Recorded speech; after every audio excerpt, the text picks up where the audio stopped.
Car dealership fraud is very, very common in our culture today, and it is too bad.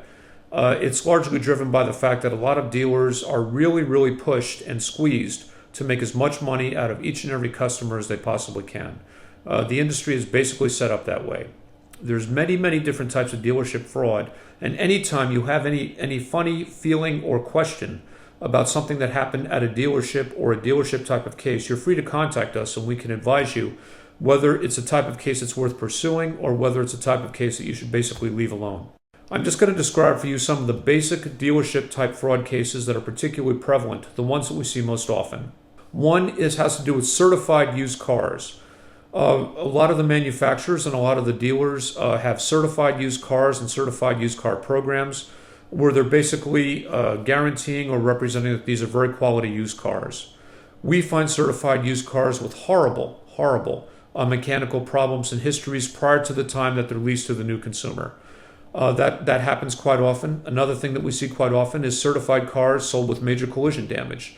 So if you get a certified used car and there's something really wrong with your car, that is definitely a case, and it's a dealership fraud case and possibly a fraud case against the manufacturer as well.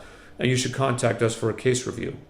One thing which I mentioned in one of my other videos also, which is also on my website, is that a certified used car, since it is sold with a warranty, it is actually covered by the California Lemon Law. The rules would be slightly different for a used car as opposed to a new car, but if you buy a certified car with a certified car warranty, you have rights under the California Lemon Law in addition to under consumer fraud and consumer protection statutes. Another type of case we see quite frequently is cars sold with major collision damage or frame damage. Now remember, for a fraud claim, not for a breach of warranty claim, but for a fraud claim, if you buy a car with major collision or major frame damage and you buy the car as is, you still have a fraud claim against the dealership. Just because you buy the car as is does not mean that you are completely pushed out of court. There may be other reasons not to pursue your case, but we can advise you of those when we get to review your file.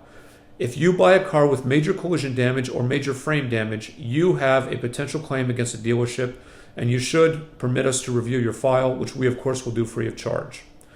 Obviously, if you buy a car with a warranty and there's major collision or frame damage which was not disclosed to you, that not only gives you rights under consumer fraud law, but under consumer warranty law as well. Another type of dealership fraud which we see quite frequently is leasing fraud.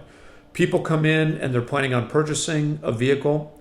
The dealership realizes that they can get more money out of a lease than out of a purchase, and they will basically bait and switch the consumers into a much, much higher interest rate loan or into a lease, basically to make more money. If that has happened to you, and if you can prove that you went into the dealership specifically to purchase a vehicle and they bait and switched you into a leased vehicle, then that is something that can give rise to a consumer fraud claim, and we're obviously very interested in reviewing your file under those circumstances. There are many, many, many different types of dealership fraud. There are too many for me to go over in the videos that I'm putting up on my website. It would take hours and hours. As a general rule, if you feel funny or odd about anything that has happened in the course of your dealing with a dealership and purchasing or leasing a car, you can contact us and we can advise you as to whether or not it's something that you should pursue with a lawsuit or whether it's something that you should handle in some other way. We look forward to assisting you and answering your questions, and thank you.